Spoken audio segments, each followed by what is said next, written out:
ఆ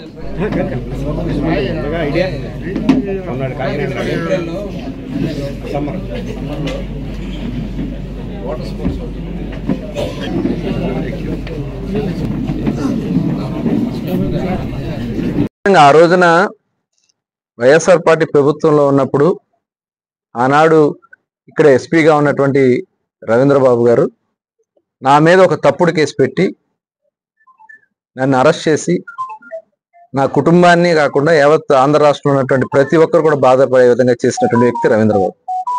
దీంట్లో వేరే ఆలోచన లేదు.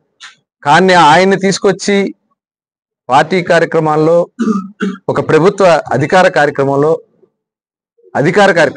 పార్టీ కాదు ప్రభుత్వ అధికార కార్యక్రమంలో ఆయన్ని తీసుకొచ్చి కూర్చోబెట్టి ఆ డయాస్ మీద చేయటం అనేది నా మనసుకి చాలా బాధ కలుగుతోంది.